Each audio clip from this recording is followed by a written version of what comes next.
Student, SVN group of education की online classes में आपका हार्दिक स्वागत है। तो हमारा हिंदी भाषा शिक्षण और प्रवीणता जो सब्जेक्ट चल रहा है उसका आज हम अगले अध्याय में अब चर्चा करेंगे। एनसीएफ 2005 के स्वरूप क्या है और या उसके उद्देश्य क्या है। तो हम पिछले अध्याय में चर्चा की थी कि एनसीएफ क्या है। तो एनसीएफ क्या है, इसमें बालकों का क्या किया गया है कि बालकों का पढ़ने का उद्देश्य क्या है और इसे किस प्रकार पढ़ाना चाहिए और इसको बालकों में किस किस प्रकार की प्रवृत्ति लानी चाहिए, किस किस प्रकार की प्रवृत्ति उनसे मुक्त करना चाहिए। तो एनसीएफ 2005 का कब गठित की गई थी, यह कहाँ से है कि इसका एनसीईआरटी नई दिल्ली, एनसीईआरटी के तत्वाधान में क्या हुआ था, इस नई दिल्ली से एक समिति निकली। तो उसमें क्या है, एक नई राष्ट्रीय शिक्षा नीति बनाएगी। तो उसका नई राष्ट्रीय पाठ्यचर्या थी, उसका नाम क्या है, नई राष्ट्रीय पाठ्यचर्या रूपरेखा। तो उसमें इसका फुल फॉर्म क्या होगी, national curriculum framework, national curriculum framework, जिसके बारे में हम पिछले अध्याय में चर्चा कर चुके हैं कि इसकी फुल फॉर्म ये है। तो इसको किसने गठित किया था, एनसीएफ 2005 का गठन किसने किया था, तो किसने किया था, प्रोफेसर यशपाल थे। उन्होंने अपनी अध्यक्षता में क्या किया था, एक समिति गठित करके जो शिक्षक और जो विद्वान थे उन्हें क्या किया, उन्होंने इस शिक्षा समिति को किस रूप में देखा, एक चुनौती के रूप में। जो प्रोफेसर यशपाल समिति ने एक नई राष्ट्रीय शिक्षा नीति के रूप में एनसीएफ 2005 का संचालन किया, तो उसे शिक्षकों और विद्वानों ने किस रूप में देखा, नई एक चुनौती के रूप में। फिर उसको 2005 को इसको पूर्व संपन्न किसने किया, इसका तो इसका संपन्न किसने किया, उसे राष्ट्रीय शिक्षा परिषद के जो थे निर्देशक प्रोफेसर कृष्ण कुमार, उसके नेतृत्व में क्या हुआ, एनसीएफ 2005 की समिति का कार्य का संचालन हुआ, यानी इसका कार्य पूर्ण हुआ। तो इसको क्या था, इसका मुख्य उद्देश्य कि शिक्षा को बाल केंद्रित बनाना चाहिए, शिक्षा को बाल केंद्रित बनाना चाहिए, बच्चों को रटत विद्या प्रणाली से मुक्त करना चाहिए। और मेन लक्ष्य क्या था उसका, शिक्षा बिना बोझ के, शिक्षा बिना बोझ के,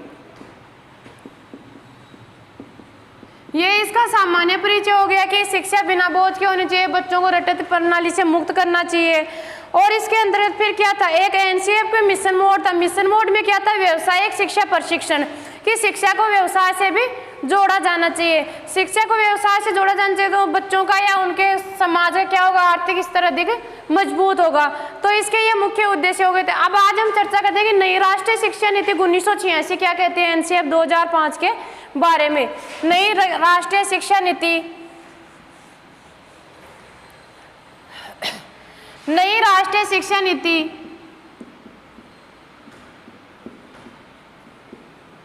शिक्षा नीति 1986। अब ये एनसीएफ 2005 के बारे में क्या कहते हैं कि नई राष्ट्रीय शिक्षा नीति 1986 के अनुसार एनसीएफ 2005 की रूपरेखा राष्ट्रीय शिक्षा प्रणाली को विकसित करने, इसके अनुसार क्या होना चाहिए, एनसीएफ 2005 की रूपरेखा राष्ट्र को विकसित करने, राष्ट्र को विकसित करने। और एक क्या है ये एनसीएफ 2005 की एक नई राष्ट्रीय शिक्षा नीति 1986 के अनुसार क्या है, नई राष्ट्रीय शिक्षा प्रणाली को, नई राष्ट्रीय शिक्षा प्रणाली को नया रूप देने का क्या है, एक साधन है, नया रूप देने का क्या है, साधन है। नई राष्ट्रीय शिक्षा प्रणाली को विकसित करने का नया रूप है। अब नया रूप कैसे, नई राष्ट्रीय शिक्षा नीति 1986 क्या कह रही है कि एनसीएफ 2005 क्या है, राष्ट्रीय शिक्षा प्रणाली है, जो हमारी शिक्षा प्रणाली है उसको क्या है, एक विकसित करने का क्या है, नया रूप है। तो इसमें क्या क्या आ जाएंगे, जो क्या करते हैं शैक्षिक घटकों के साथ साथ, जो क्या करते हैं ये शैक्षिक घटकों के साथ साथ, शैक्षिक घटकों के साथ साथ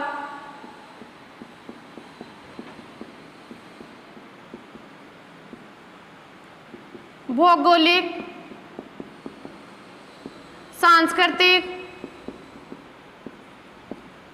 नई राष्ट्रीय शिक्षा नीति क्या करती है? राष्ट्रीय शिक्षा प्रणाली को विकसित करने का कार्य करती है। और क्या करती है ये? शैक्षिक शिक्षा से क्षेत्र, शिक्षा के क्षेत्र से जो घटक हैं उनके साथ साथ क्या करती है? भौगोलिक एवं सांस्कृतिक वातावरण की विविधता का, भौगोलिक और सांस्कृतिक वातावरण की विविधता का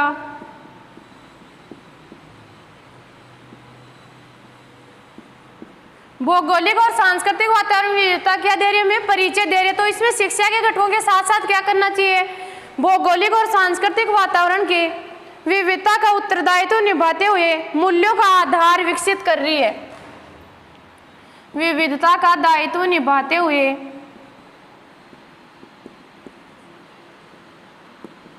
नवीन मूल्यों का आधार विकसित कर रही है।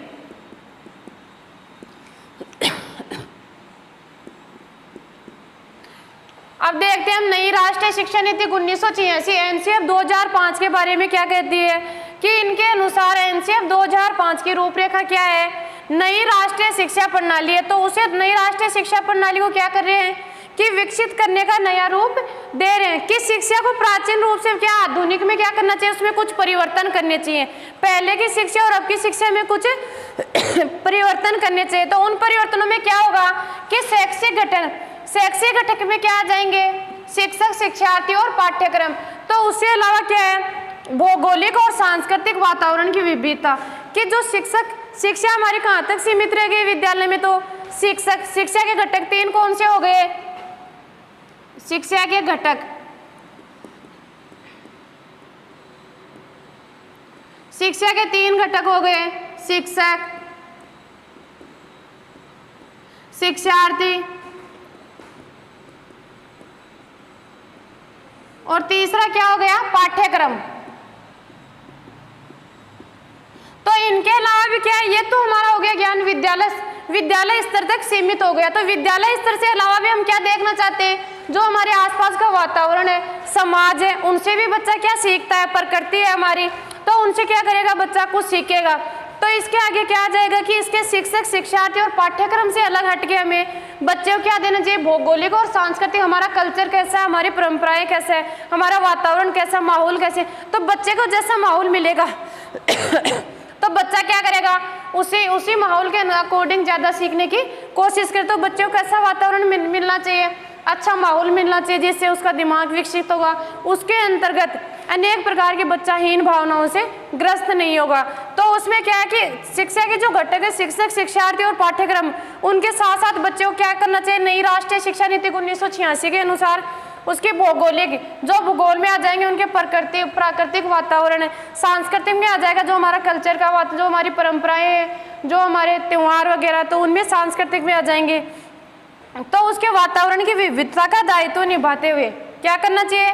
वातावरण की विविधता की उसे उस वातावरण के अनेक जो घटक है या वातावरण में जो अनेक प्रकार की चीजें पाई जाती है, अनेक प्रकार की वस्तुएं होती है जिन्हें वो विद्यार्थी देखकर सीखता है, उनका दायित्व निभाते हुए क्या करना चाहिए? नवीन मूल्यों का आधार। तो उससे क्या सीखेगा बच्चा? कुछ नया सीखने की कोशिश करे, उसे नवीन मूल्यों का आधार, उसे कुछ नया सीखने को मिलेगा। तो नया सीखने को मिलेगा तो क्या होगा कि बच्चे का दिमाग विकसित होगा, उसके अंतर्गत अनेक क्षमता और कौशलों का विकास होगा। तो नई शिक्षा नीति 1986 यही बात कह रही है कि एनसीएफ 2005 का मुख्य उद्देश्य क्या है? ये एक नई राष्ट्रीय शिक्षा नीति है। नई राष्ट्रीय शिक्षा नीति का उद्देश्य क्या है कि बच्चों की शिक्षा में सुधार। बच्चों की क्या करना चाहिए? शिक्षा में सुधार।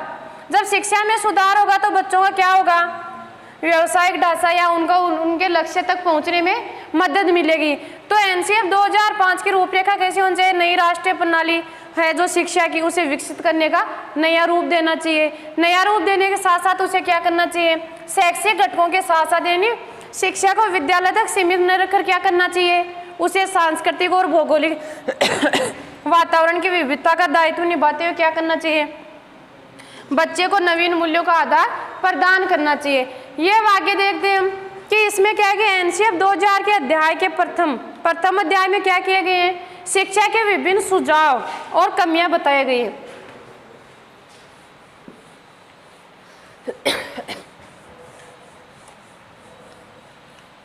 एनसीएफ 2005 में शिक्षा के क्या बताए गए हैं, कुछ कमियां और कुछ सुझाव। एनसीएफ 2005 के अध्याय प्रथम अध्याय में क्या कहा गया है,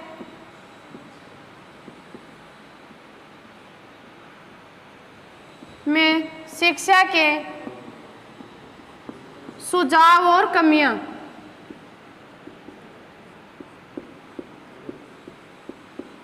अब शिक्षा के क्षेत्र में कुछ अच्छे सुझाव दिए जाए तो कुछ इसके अंतर्गत कमियां भी, तो कमियां हैं तो उनके अंदर हमें क्या जरूरत है, उन्हें सुधारने की जरूरत है। तो इसमें क्या है कि शिक्षा कोई भौतिक वस्तु नहीं है जिसे शिक्षक या डाक के जरिए कहीं पहुंचा दिया चाहिए। इसका पहला सुझाव क्या है कि शिक्षा कोई भौतिक वस्तु नहीं है, शिक्षा कोई भौतिक वस्तु नहीं है जिसे क्या है शिक्षक या डाक के जरिए घर पहुंचा दिया जाए, शिक्षक या डाक के जरिए घर पहुंचा दिया जाए। अब इसका मतलब क्या हुआ कि शिक्षा कोई भौतिक वस्तु नहीं है कि जो हम खरीद सके या जिसे हम अपने आप पहचान सके या हम इसे देख सके तो इसे देखने मात्र से याद हो जाए या कुछ ऐसे हम कुछ चीज़ों का ऐसा प्रयोग करें तो उसमें हम जैसे हमारी शिक्षा ग्रहण हो जाए, ऐसा तो कोई मतलब। शिक्षा तो क्या होगा, शिक्षक और शिक्षार्थी के संबंध मध्य संबंध होगा, अंतर संबंध होगा, तो ही क्या होगा, बच्चा सीख पाएगा। तो शिक्षा क्या है, कोई भौतिक वस्तु नहीं है जिससे क्या है कि शिक्षक या डाक के जरिए हम बच्चे के घर पे पहुंचा सके या बच्चे के दिमाग में कोई चीज़ ऐसे कि उससे उसकी पूर्ति हो जाए तो उसके पास शिक्षा आ जाए। तो शिक्षा को क्या बताया, कोई भौतिक वस्तु नहीं है, तो इसके माध्यम से तो ये भी क्या है, एक कमी है। तो आगे देखते हैं हम कि उर्वर और ऊर्जादायी शिक्षा की जड़ें, उर्वर यानी मजबूत, उर्वर और ऊर्जादायी शिक्षा की जड़ें, उर्वर और ऊर्जादायी शिक्षा की जड़ें हमेशा बच्चों की भौतिक और सांस्कृतिक जीवन में गहरी होती है। शिक्षा की जड़ें हमेशा बच्चे के भौगोलिक और सांस्कृतिक क्षेत्र में गहरी होती है। अब इसका मतलब क्या है, उर्वर और ऊर्जादायी यानी जो बच्चा सोच समझकर सीखेगा, जिस ज्ञान को वह समझकर ग्रहण करेगा। रटत विद्या प्रणाली में तो क्या होगा, हम 5-4 दिन के लिए एग्जाम में रट लिए, लेकिन 10-20 दिन बाद में हम देखेंगे उस चीज़ को, सोचेंगे तो वो हमें कुछ भी याद नहीं रहेगा। लेकिन उर्वर यानी जो मजबूत, हमने जो मजबूती से उसे सोच समझ के उस पर प्रैक्टिकली करके या उसे एक दिमाग में कुछ उदाहरण देकर उसे याद किया है। और ऊर्जादायी यानी जो हमें वातावरण प्रकृति से जो सीख मिल रही है, तो उससे क्या होगा, उससे वो कौन सी शिक्षा हो जाएगी जिसकी जड़ें क्या होंगी, हमेशा बच्चे के भौगोलिक और सांस्कृतिक क्षेत्र में क्या होंगी, गहरी होंगी। वो गहरी कैसे होंगी कि बच्चे को एक विद्यालय शिक्षा के साथ साथ क्या मिलेगा, वातावरण प्राकृतिक शिक्षा मिलेगी या एक अच्छा वातावरण मिलेगा, तो उसके अंदर एक अच्छे व्यक्तित्व का निर्माण होगा, अच्छा माहौल मिलेगा, अच्छे समाज का निर्माण करेगा। तो अच्छे समाज में अच्छे परिवार में रहेगा तो बच्चे का दिमाग में क्या रहेगा, एक अच्छे व्यवहार की तरह ही उसका दिमाग आगे विकसित होगा। तो शिक्षा कोई भौतिक वस्तु नहीं है जो शिक्षक या डाक के जरिए क्या किया जाए, घर पहुँचे, ये भी क्या है एक कमी। तो शिक्षा को क्या करना चाहिए, शिक्षा को एक पारंपरिक या एक अच्छे बेस के आधार पर ही शिक्षा प्रदान करनी चाहिए। उर्वर और ऊर्जादायी की शिक्षा की जड़ें क्या होती है, हमेशा बच्चे को भौगोलिक और सांस्कृतिक क्षेत्र में क्या होती है, गहरी। एक तो विद्यालय क्षेत्र में तो क्या हो जाएगा, उसे जो उसे सीमित एक पाठ्यक्रम है वही निर्धारित होगा। लेकिन अब आगे देखते हैं भौगोलिक और उसमें क्या देखेगा बच्चा, प्रैक्टिकली देखेगा समाज में रहकर जो हमारी परंपराएं फैमिली में जो निभा रहे हैं उनको एक बच्चा धीरे धीरे उनके संपर्क में आने से सीख जाता है। उसी प्रकार प्राकृतिक वातावरण में प्रकृति को देखता है और कुछ नई नई चीज़ें देखता है, तो उसमें क्या आ जाएगा बच्चे के अंदर, वो चीज़ें जल्दी सीखेगा बजाय विद्यालय शिक्षा के। विद्यालय शिक्षा में इसीलिए क्या किया गया एनसीएफ 2005 में कि बच्चों का पाठ्यक्रम सीमित होना चाहिए, उनकी मानसिक बुद्धि लब्धि के अनुसार होना चाहिए। और ज्ञान के सर्जन में क्या होता है, और क्या होता है, बच्चे को उनके माता पिता, शिक्षक, सहपाठी, समुदाय के साथ पारस्परिक क्रियाओं से पोषण मिलता है। बच्चे को पोषण किससे मिलता है, शिक्षक, सहपाठी, माता पिता, परिवार के और अनेक सदस्य हैं तो उनसे क्या मिलता है? समुदाय के साथ पारस्परिक क्रियाओं से क्या मिलता है? माता पिता, समुदाय आदि के साथ क्या करेगा? पारस्परिक क्रियाएं उनके साथ देखेगा।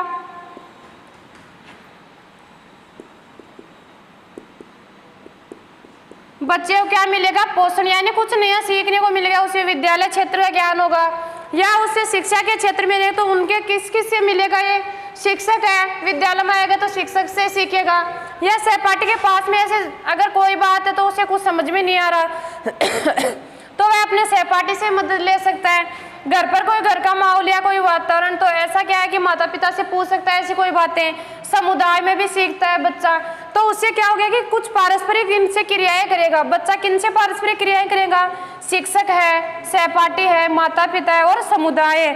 तो पारस्परिक क्रियाओं से क्या मिलेगा? बच्चे को पोषण मिलेगा, यानी उसे कुछ नया सीखने को मिलेगा। तो ये इसमें क्या हो गया कि शिक्षा कोई भौतिक वस्तु नहीं है और जो ये उर्वर और मजबूत जड़ें हैं तो उनके जरिए उनसे बच्चे को किसका विकास होगा? उसके भौगोलिक और सांस्कृतिक वातावरण का। तथा बच्चा किनसे सीखता है ज़्यादा? अपने माता पिता, शिक्षक, सहपाठी आदि से क्या होता है? बच्चा सीखता है। तो ज्ञान में, सर्जन के में हमेशा पारस्परिक, ज्ञान के सर्जन में क्या होती है? पारस्परिकता अंतर्निहित होती है। ज्ञान के सर्जन में, ज्ञान के सर्जन में हमेशा पारस्परिकता निहित होती है। पारस्परिकता अंतर्निहित होती है, अंतर्निहित होती है। ज्ञान के सर्जन यानी ज्ञान के निर्माण में ज्ञान के निर्माण में क्या होती है? हमेशा पारस्परिकता यानी एक दूसरे के सहयोग की भावना होती है। तो इससे क्या होगा? ज्ञान का निर्माण किससे होगा? कि इसमें सृजनात्मकता का, सृजनात्मकता बच्चे का निर्माण, बच्चे के भविष्य का निर्माण किससे होगा? वह एक दूसरे के संपर्क में आएगा, दूसरे के साथ अंतर क्रियाएं करेगा, उनसे कुछ नया सीखेगा, उनके अंदर के बच्चे क्रियाशील रहेगा। क्रियाशील में कौन सा सिद्धांत आ जाएगा बच्चे का? करके सीखने का, करके सीखना। अगर बच्चा खुद स्वयं कुछ करके सीखेगा तो वह उसे लंबे समय तक याद रहेगा। तो हम जैसे हम देखते हैं कि बच्चे को एक तो हम कुछ चीज किताबी ज्ञान से पढ़ाएं, दूसरा उसे उस प्रैक्टिकली करके सिखाएं। जैसे कोई यात्रा का है तो हम किसी दुर्ग के बारे में चर्चा करें तो दुर्ग के बारे में चर्चा करेंगे तो बच्चे क्या भावना आएगी? वो एक कल्पना ही करेगा। और एक हम वहाँ पर कुछ जाकर उसका एक यात्रा या उसे टूर करवा के बच्चे को दिखाएंगे तो वो उसे लंबे समय तक, यानी वो कभी भी उसे नहीं भूलेगा। और किताबी ज्ञान के माध्यम से क्या करेगा? वो रटंत विद्या लगाएगा। रटंत विद्या में क्या है? रटंत विद्या में 10-20 दिन में वापस भूल जाएगा। तो एनसीएफ 2005 का मुख्य उद्देश्य क्या है? करके सीखना। तो करके सीखने में कौन सी आएगी? ज्ञान के सर्जन में हमेशा पारस्परिकता अंतर्निहित होती है। पारस्परिकता यानी एक दूसरे के संपर्क में आने से बच्चा विद्यालय में कुछ सीखेगा। अब बच्चे को निष्क्रिय रहने को मजबूर नहीं किया जाए। बच्चे को क्या नहीं किया जाए? कि निष्क्रिय, बच्चे को निष्क्रिय रहने के लिए मजबूर नहीं किया जाए। अब मजबूर क्यों नहीं किया जाए?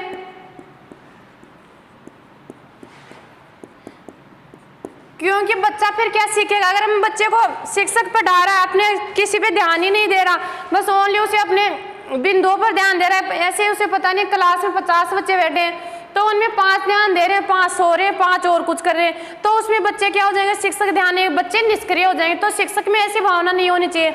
बच्चों को निष्क्रिय रहने के लिए मजबूर उन्हें ऐसे टॉपिक या ऐसा ज्ञान देना चाहिए जिससे बच्चे सब एक्टिव रहे। और एक्टिव रखने के लिए शिक्षक को क्या करना चाहिए? सभी बच्चों पे नजर रखनी चाहिए। दूसरी चीज, बार बार जो पढ़ा रहे हैं उनमें से क्वेश्चन करते रहने चाहिए कि बच्चों का ध्यान इधर है कि नहीं है। तो अगर हम कुछ नहीं बोलेंगे तो फिर बच्चा ध्यान नहीं देगा और वो अपने काम में या अपने कुछ और काम में व्यस्त रहेगा। तो इससे क्या हो जाएगा? बच्चा निष्क्रिय रह जाए। तो उसके लिए भी हमें मजबूर नहीं करना चाहिए। तो इस आदान प्रदान में शिक्षक भी, अगर बच्चा निष्क्रिय रहेगा, बच्चा निष्क्रिय रहेगा तो क्या होगा? शिक्षक भी कुछ नहीं सीखेगा। बच्चा निष्क्रिय रहेगा तो शिक्षक भी ऐसे अपने जो 5-10 मिनट का टॉपिक उसे पूरा करके फिर तो उसके लिए भी बच्चा निष्क्रिय रहेगा तो क्या रहेगा, शिक्षक के अंदर भी ऐसी कोई भावना नहीं आएगी। तो अब आगे देखते हैं कि बच्चा सक्रिय रहेगा। बच्चा सक्रिय रहेगा तो उसमें क्या होगा, शिक्षक में क्या रहेगा, आदान प्रदान की भावना। शिक्षक में आदान प्रदान की भावना सीखता है।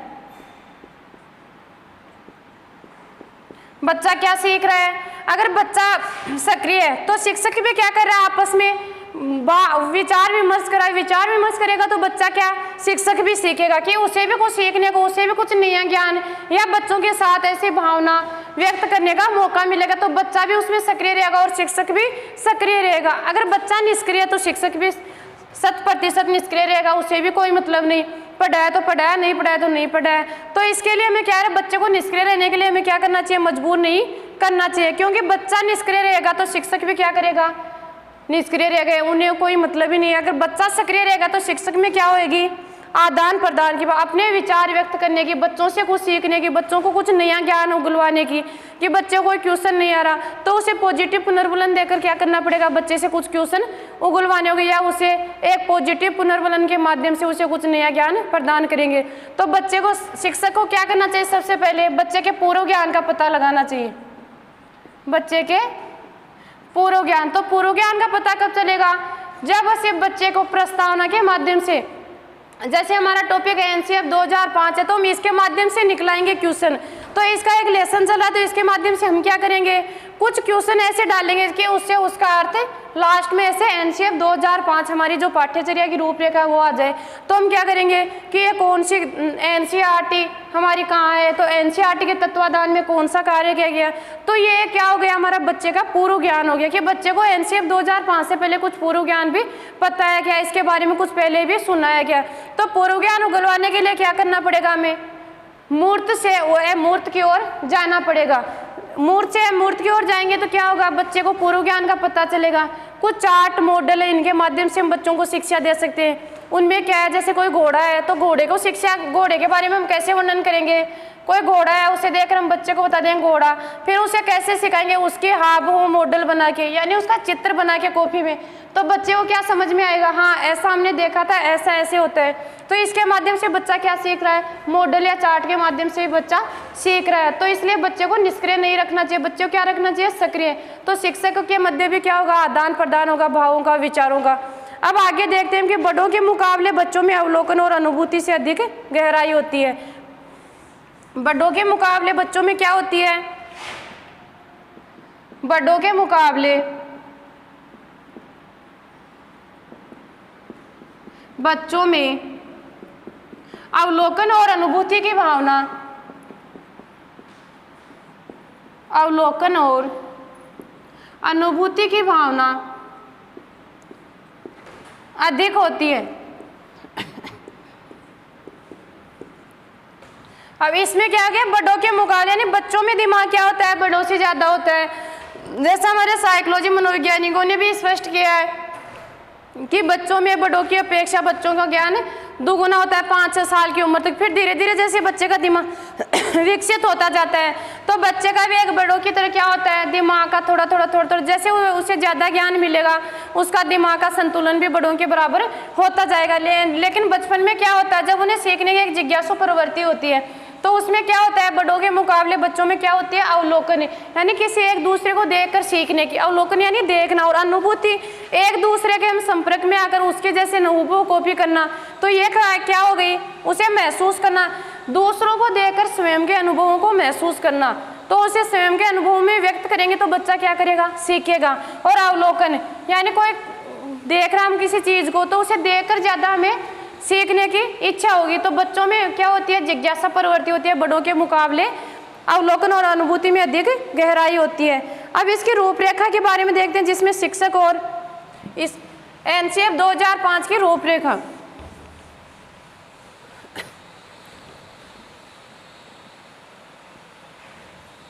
एनसीएफ 2005 की रूपरेखा,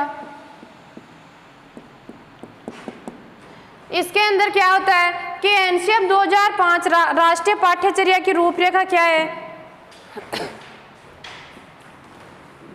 एनसीएफ 2005 राष्ट्रीय पाठ्यचर्या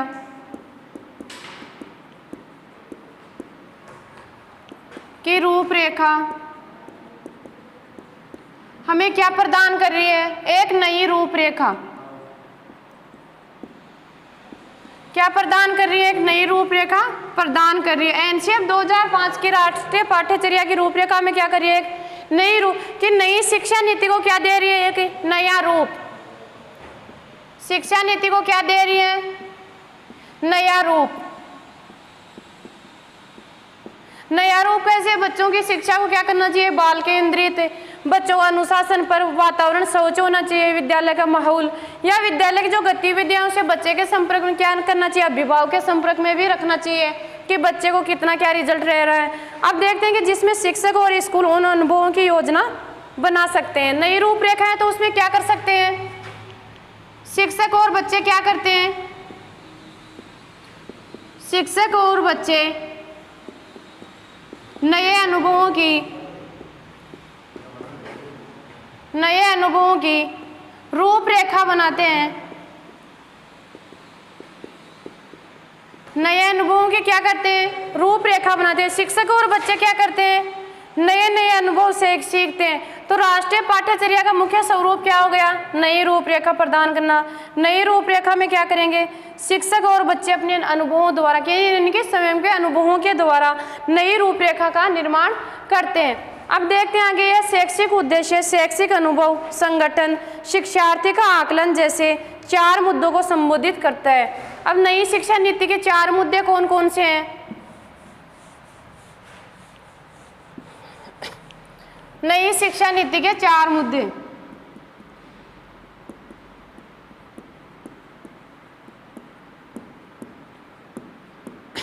जो हमारे राष्ट्रीय एनसीएफ 2005 में दिए गए हैं। तो नई शिक्षा नीति के 4 मुद्दे कौन कौन से हो गए? शैक्षिक उद्देश्य, शैक्षिक अनुभव,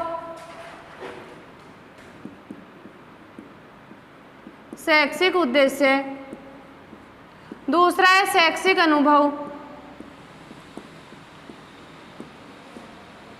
शैक्षिक उद्देश्य, शैक्षिक अनुभव, संगठन और शिक्षार्थी का आकलन। संगठन और शिक्षार्थी का आकलन।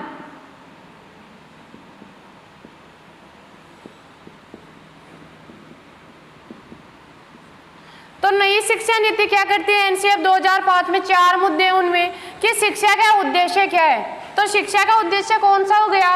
एनसीएफ 2005 में एक नया मोड़ दिया था, उसमें क्या किया था? व्यावसायिक शिक्षा प्रशिक्षण। व्यावसायिक शिक्षा प्रशिक्षण। व्यावसायिक शिक्षा प्रशिक्षण में क्या आ जाएंगे कि शिक्षा को मातृभाषा का माध्यम बनाना चाहिए कि मातृभाषा के माध्यम से बच्चा क्या करेगा? जल्दी सीखेगा। या उसे दूसरी भाषाओं का रूप देंगे तो बच्चे में क्या आएगी? सीखने में कठिनाइयाँ आएंगी। तो उसे क्या करना चाहिए? व्यावसायिक शिक्षा प्रशिक्षण। आगे देखते हैं शैक्षिक अनुभव। अब क्या करते हैं शिक्षा में? अनुभव का मुख्य है कि जब हम स्वयं को अनुभव होंगे अधिक से अधिक तो हम क्या करेंगे? बच्चों को शिक्षा भी इतनी ही दे। तो शिक्षा में क्या जरूरी है? अनुभव। तो सीखने के लिए क्या है? अनुभव में क्या हो जाएगा? करके सीखना। अब संगठन है, संगठन में क्या हो जाएगा? अनेक संस्थाओं का निर्माण होगा तो बच्चे समूहों में अधिक सीखने की कोशिश करेंगे। तो अनेक समूहों का निर्माण, समूहों, संस्थाओं का निर्माण।